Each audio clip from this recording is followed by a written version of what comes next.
ಗುರ್ಲಹೊಸೂರ ಮೊಹರಂ ಹಬ್ಬ ಹಿಂದೂ ಮುಸ್ಲಿಂ ಸೇರಿ ಭಾವೈಕ್ಯತೆಯಿಂದ ವಿಧಿವಿಧಾನಗಳೊಂದಿಗೆ ಧಾರ್ಮಿಕ ಶ್ರದ್ಧೆಯಿಂದ ಮೊಹರಂ ಹಬ್ಬ ಆಚರಣೆ. ಸವದತ್ತಿ ತಾಲೂಕಿನ ಗುರ್ಲಹೊಸೂರಿನ ಹೀರೆ ಮಸೀದಿಯ ಲಾಲಶಾವಲಿ ಕೈದೇವರ ಪಂಜಾ ಮಸೀದಿಗೆ ಪರಂಪರೆಯಂತೆ ಈ ಸಲವೂ ಊರಿನ ಪ್ರಮುಖರಾದ ಬಸವರಾಜ ಕಾರದಗಿ ಮತ್ತು ಊರಿನ ಮುಖಂಡರು ಸೇರಿ ಮೊಹರಂ ಹಬ್ಬಕ್ಕೆ ಚಾಲನೆ ನೀಡಿದರು. ಪ್ರತಿ ವರ್ಷದ ಆಚರಣೆ ನೇಮಾವಳಿಯಂತೆ ಲಾಲಶಾವಲಿ ಇಮಾಮ ಕಾಶಿಮ ಬಾರ ಇಮಾಮ ಮೌಲಾ ಅಲಿ ವಟ್ನಾಳ ಜೂಲ್ ಪಕ್ಕೀರ ಪಂಜಾದೇವರನ್ನು ಮತ್ತು ಡೋಲಿಗಳು ಅಲಾಯಿಗೆ ಕಿಚ್ಚ ಹಾಯ್ದು ತಮ್ಮ ಭಕ್ತರ ಮನೆಗೆ ಭೇಟಿ ನೀಡಿ ಆಶೀರ್ವಾದ ಮಾಡಿದರು. ಸತತ 10 ದಿನಗಳ ಕಾಲ ಮೊಹರಂ ಹಬ್ಬ ಪ್ರಾರಂಭವಾಗಿದ್ದು, ಇಮಾಮ ಹುಸೇನ್ ಹಾಗೂ ಅವರ ಪರಿವಾರದವರು ಸತ್ಯಕ್ಕೆ ಹೋರಾಡಿ ಕರ್ಬಲಾ ಮೈದಾನದಲ್ಲಿ ಮಾಡಿದ ಬಲಿದಾನದ ಖ್ಯಾತವು ಜೀವನದ ನಿದರ್ಶನವಾಗಿದೆ.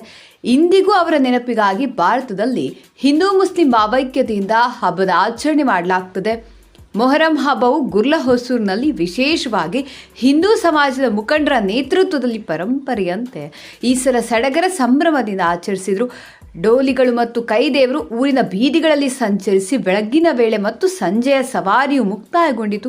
ಈ ವೇಳೆ ದಿಲಾವರ ಮುಲ್ಲಾ, ಶಾಹಜಹಾನ ಸಂಗೊಳ್ಳಿ, ಶಿವನಗೌಡ ಪಾಟೀಲ್, ಶಮಶುದ್ದೀನ್ ಮುಲ್ಲಾ, ಮನೋಹರ ನವಲೆ, ಈರಣ್ಣ ಸಂಪಗಾವಿ, ದಿಲಾವರ ಪೆಂಡಾರಿ, ಮಹಾದೇವ ಕಲಾಲ, ಚಂದ್ರು ಅನಿಗೋಳ, ರಮೇಶ್ ಯಾದವ್, ಊರಿನ ಮುಖಂಡರು, ಯುವಕರು ಮತ್ತು ಮಕ್ಕಳು ಸೇರಿ ಅನೇಕ ಭಕ್ತರು ಭಾಗವಹಿಸಿದರು.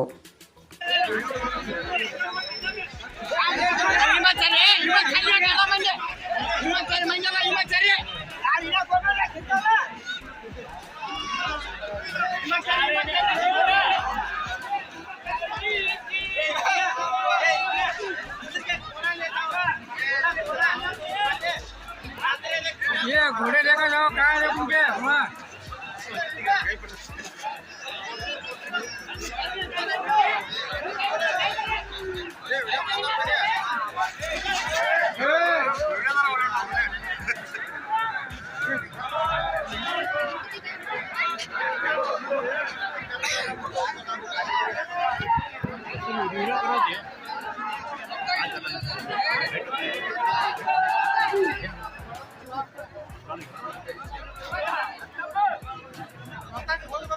ये 4 मिनट उठेंगे उनका थैंक यू